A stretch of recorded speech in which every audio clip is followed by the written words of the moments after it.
everybody, welcome back to Cinemazi. Halo semuanya, ketemu lagi sama gue Yaya. Oke, gue kali ini mau ngelanjutin squel yang kemarin ya, yaitu ini squel yang terakhir. Judulnya sama seperti yang kemarin, yaitu Species, namun hanya ditambah angka 3. Species 3 merupakan kelanjutan dari squel sebelumnya, yaitu Species 2. Film ini digarap oleh Bapak Burt Turner yang menceritakan aksi balas dendam spesies alien terhadap manusia. Di squel sebelumnya, di akhir film diceritakan bahwa Eva Mill dan dibawa oleh salah satu kru medis. Nah, ternyata keturunannya itu hidup dan berkembang biak dan mempunyai misi untuk balas dendam. Kepo kan gimana ceritanya? Jangan skip. Langsung aja kita masuk ke alur ceritanya. Let's go.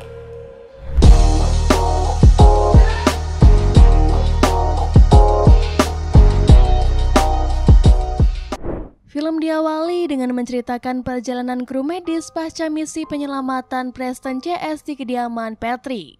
Di luar dugaan, mobil yang membawa tubuh F ternyata disupiri oleh profesor bernama Dr. Abbott. Ia membawa mobil tersebut ke dalam hutan agar terlepas dari jangkauan helikopter pemantau. Di dalam hutan, ia berhenti sejenak dan mencoba mengecek isi dari bawaannya. Saat itu juga ia mendapati bahwa F belum meninggoy dan tengah mengandung. Lebih parahnya lagi, ternyata ada seorang anak laki-laki keturunan Patrick yang ngintil dalam mobil tersebut. F melahirkan seorang anak perempuan di dalam mobil tersebut, namun naasnya ia harus tewas dibunuh anaknya Patrick. Dengan segera, Dr. Abbott membawa lari bayi perempuan itu dan meninggalkan anak Patrick seorang diri. Dan tak selang waktu lama, helikopter pemantau pun menemukan keberadaan mobil yang dibawa pria itu. Pasukan pun dikerahkan untuk mencari Dr. Abbott, namun nihil. Mereka hanya menemukan mayat F dan kenek mobil yang sudah berlumuran darah. Singkat cerita, Dr. Abbott yang merupakan profesor sekaligus dosen di salah satu universitas, kembali menjalani kehidupannya seperti semula. Ia mengadopsi bayi milik F di laboratorium pribadinya dan menamai anak itu dengan nama Sarah. Seperti spesies sebelumnya, Sarah juga memiliki fase pertumbuhan yang cepat. Dalam beberapa hari saja, bayi yang tadinya baru lahir sudah berubah menjadi seorang anak perempuan yang cantik. Dr. Abbott mengajari Sarah banyak hal. Ia memperlakukan gadis belia itu hampir seperti anaknya sendiri, karena profesor itu yakin bahwa pasti ada alasan penting mengapa anak itu bisa berada di dunia. Suatu malam yang sepi, Dr. Abbott mendapat pesan suara dari Dr. Turner. Beliau sudah mencari kemana-mana dan ingin Dr. Abbott untuk segera mengirimkan laporan untuk yayasan yang ia gunakan. Namun pria ini menolak dan tidak acuh pada pesan tersebut. Kemudian ia mendengar suara tawa Dr. Turner yang ternyata sedang berbincang di depan koridor apartemennya dengan seorang pria. Dr. Abbott pun segera mengunci pintunya dan memasang papan gantung jangan diganggu di depan pintunya agar tidak ada siapapun yang berniat bertamu. Namun pintu justru diketuk dengan begitu kencangnya sejenak setelah ia menutup pintu. Seorang pria asing berkepala botak muncul tepat saat pintu apartemennya dibuka. Ia memaksa masuk dengan keadaan perutnya sudah berlumuran darah. Awalnya Dr. Abbott tidak mengenalinya dan berniat memanggil bantuan.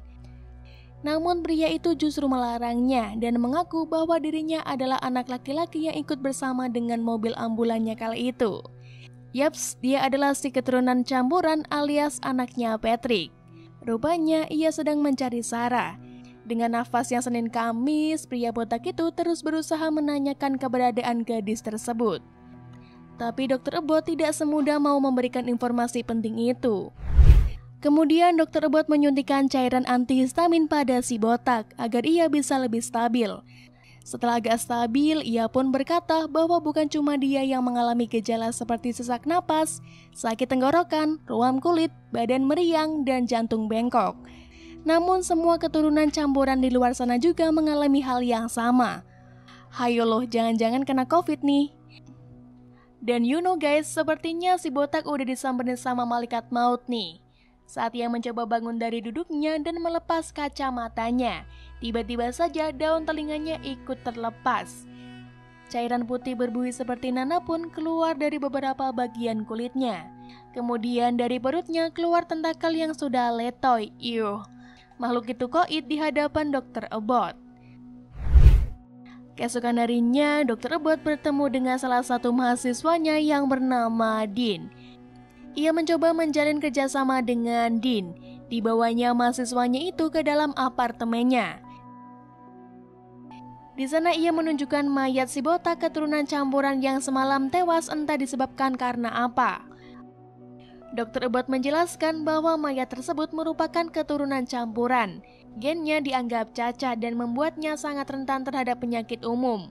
Oleh karena itu, profesor itu berencana mengajak Dean untuk bekerja sama dalam pembuatan rekayasa penyakit terhadap alien. Ia berniat untuk membuat suatu spesies alien murni demi mendapatkan penghargaan Nobel. Ada-ada aja lah pokoknya ilmuwan tuh. Di sisi lain, ternyata Sarah kecil sudah masuk dalam fase kepompong dan menetas kembali sebagai individu yang baru. Sarah tanpa sengaja bertemu dengan Dr. Troner yang saat itu sedang mencari keberadaan Dr. Abbott di kediamannya. Awalnya bapak tua itu sedikit sungkan karena bertemu dengan Sarah yang baru saja menetas dan tidak memakai sehelai kain pun. Namun Sarah justru memintanya untuk mampir sebentar, gatel nih dia. Sarah meminta Dr. Troner untuk menetap dan mendekat padanya. Setelah mereka berdiri sejajar, Sarah membuka kancing kemeja milik pria tersebut. Dr. Troner pun mulai mupeng. Namun hasratnya terpaksa harus di-stop di gadis awal karena tiba-tiba Sarah memintanya untuk segera pergi setelah melihatnya sejenak. Kasihan deh lo gak masuk kualifikasi. Tapi ternyata singa sudah mencium bau daging. Dr. Troner pun sudah terlanjur standing. Ia memaksa gadis itu untuk melanjutkan apa yang ia mulai. Namun hal itu justru membawanya pada jalan kematian. Seketika nyawanya pun melayang sebelum berhasil berwik-wik ria dengan gadis itu. Kasihan. Beberapa menit kemudian, Dr. Abbott pun pulang dengan Dean yang bersamanya. Mereka pun masuk dengan membawa mayat si pala botak yang akan mereka jadikan bahan penelitian. Sesampainya di dalam rumah, kedua pria itu menemukan cangkang kepompong milik Sarah yang masih menggantung indah di pojok ruang tamu. Dr. Abbott yang menyadari bahwa Sarah sudah menginjak fase dewasa segera mencari gadis itu. Dia mencari ke lantai atas dan dikejutkan oleh penampakan mayat Dr. Troner yang sudah berlumuran darah. Dean yang tidak tahu menau hanya bisa bertanya-tanya apa yang sebenarnya terjadi. Ia pun berniat akan melaporkan ke polisi, namun Dr. Abbott melarangnya. Karena berpikir polisi tidak akan percaya pada cerita yang nantinya akan mereka berikan. Lalu Dean ngambek dan berencana membatalkan kerjasamanya dengan dosen sinting itu. Namun Dr. Abbott tetap bersikeras menahannya karena Dean adalah mahasiswa yang mumpuni. Setelah melalui perdebatan dan Dean mencoba berpikir jernih, mereka pun kembali sepakat dan melanjutkan kerjasama ekstrim itu. Malam harinya mereka membuang mayat Dr. Troner ke sungai di dekat hutan. Tanpa mereka sadari, ternyata Sarah sedang bergentayangan di sebuah pesta anak muda. Dan kebetulan malam itu adalah malam minggu. Wah, timing yang tepat nih buat cari mangsa. Satu persatu cowok-cowok pentolan mendekati Sarah. Namun masih belum ada yang masuk kualifikasinya. Anjay, pemilih juga nih. Karena ia tidak mendapatkan sasaran yang pas, gadis itu pergi meninggalkan pesta dan terus berjalan hingga tiba di kota. Sejenak ia duduk di salah satu bangku trotoar sembari termenung. Sarah tersesat, ia berjalan terlalu jauh dari rumah. Tapi untungnya ada perempuan parubaya bernama Colin yang berbaik hati bersedia mengantarnya pulang. Di perjalanan, Sarah meminta berhenti di salah satu pos penyeberangan rel kereta. Ia pun keluar dari dalam mobil, begitu melihat ada kereta yang lewat. Sarah berlari mengejar kereta tersebut, dan terlihat ada seorang pria yang menyadari hal tersebut dari dalam kereta. Namun begitu sampai di terowongan, Sarah terjatuh dan lengan kirinya patah terlindas kereta. Colin yang melihat hal tersebut bergegas menghampiri gadis malang itu. Namun ia terpaksa melarikan diri karena ketakutan setelah melihat proses recovery diri yang dilakukan Sarah tepat di hadapannya. Padahal sebelumnya dia bilang ke Sarah bahwa dia percaya sama alien dan tidak takut sama sekali semisalkan ketemu langsung. Wah, om doang sama ibu. Oke, kita kembali membahas Dr. Abbott. Dia terlihat sedang asik membedah objek penelitiannya yang baru. Kemudian disusul oleh kedatangan Dean yang terlambat karena begadang main game FF. Dean langsung disergap oleh Sarah yang rupanya sudah berada di rumah. Awalnya dia mengira Dean adalah orang asing yang asal masuk rumah.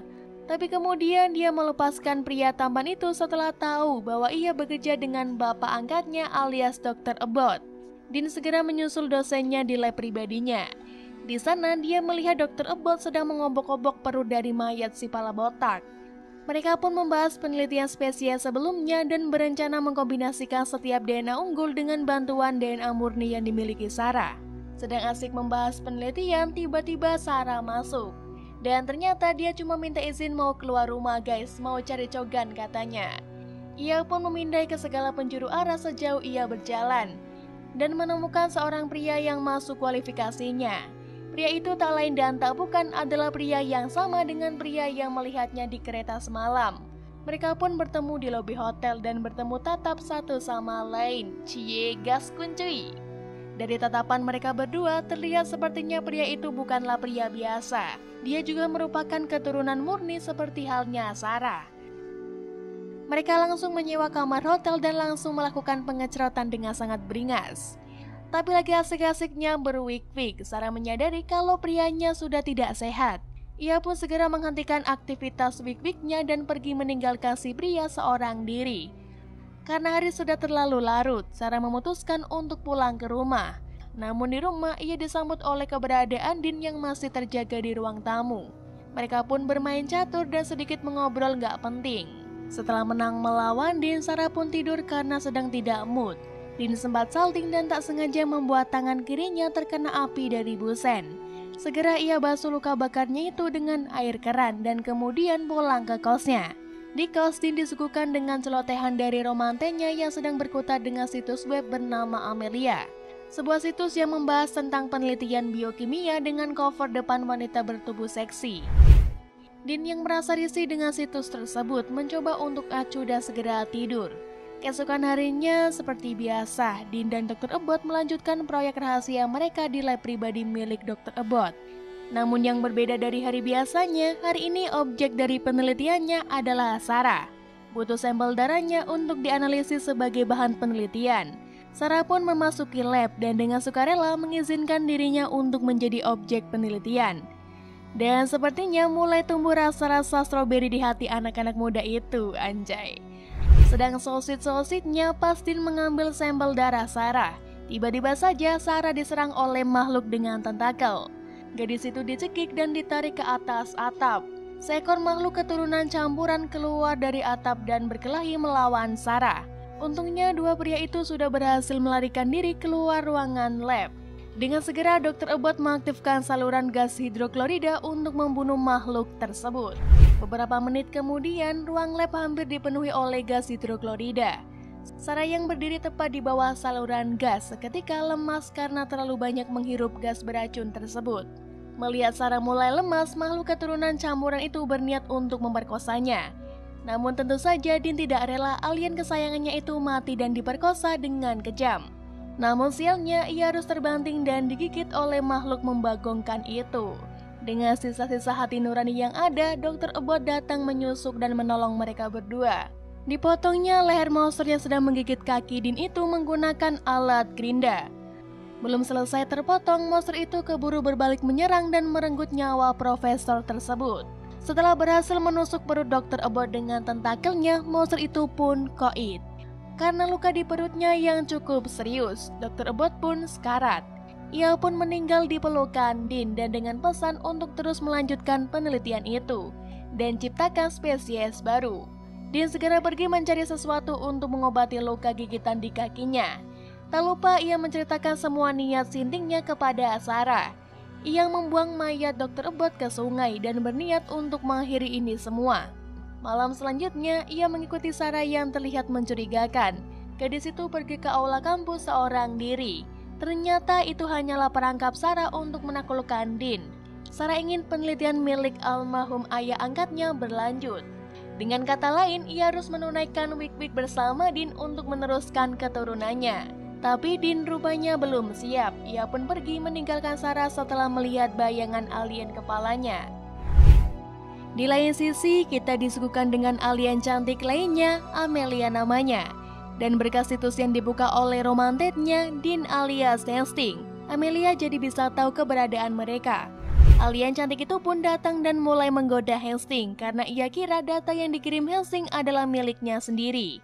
Hastings mencuri data dari salinan notebook milik Dean, yaitu data penelitian tentang spesies alien baru yang tentu saja membuat Amelia tertarik. Pria itu pun kelabakan di saat Amelia menanyakan keaslian data yang ia berikan. Dengan gobloknya, Hastings menceritakan yang sesungguhnya karena ancaman dari Amelia.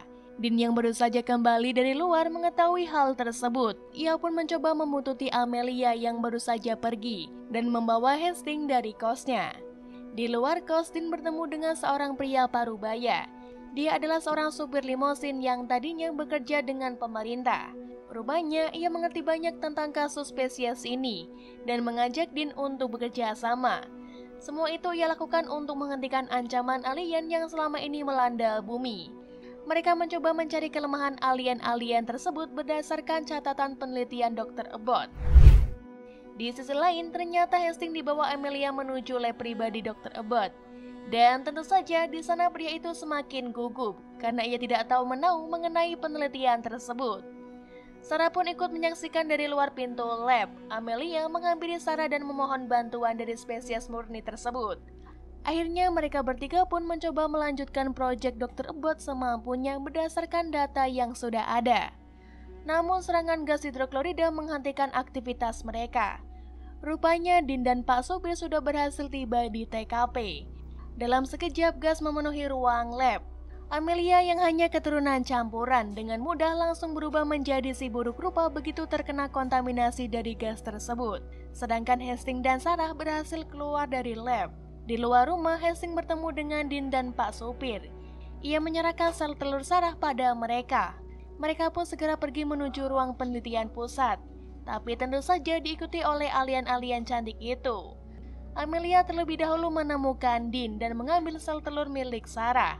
Namun sebelum pergi, ia menyempatkan diri untuk bercumbu dengan pria tampan itu. Anjay, masih sempat-sempatnya. Dari kejauhan, Sarah yang melihat hal tersebut merasa cemburu dan langsung membunuh makhluk campuran itu. Cewek gitu tuh kalau udah cemburu sikat semua. Dean pun mengaktifkan poros magnetik untuk menghancurkan kedua monster cantik itu. Mereka pun selamat setelah pintu poros magnet tertutup menelan kedua monster. Keturunan murni pun sudah lenyap, begitu pula dengan keturunan campuran yang akan lenyap dengan sendirinya karena rentan terhadap penyakit yang ada di bumi. Apakah film ini selesai? Oh tentu tidak. Disinilah plot twist-nya. Ternyata Sarah tidaklah modar. Dean sempat menyelamatkannya sebelum ia jatuh ke poros magnet untuk dibinasakan. Nah setelah itu Dean menciptakan individu baru dari sisa-sisa DNA unggul dari keturunan campuran, yang mana dia jadikan individu itu sebagai laki-laki pasangan hidup Sarah. Dan akhirnya Sarah pun dapat jodoh dan gue masih tetap jomblo. Dean juga sudah mensterilkan mereka berdua agar nantinya gak ada lagi keturunan-keturunan yang meresahkan. Dan film pun ditutup oleh adegan Sarah dan bebeknya yang pergi merantau menyeberangi jembatan entah kemana. Dan film pun tamat. Oke, lunas ya ceritanya. Dari sequel pertama, kedua, dan ini yang terakhir. Udah gak ngantung lagi kayak Cintaku Padamu. Oke, gue Yaya pamit undur diri. Sampai ketemu lagi di alur cerita berikutnya. And see you. Bye-bye.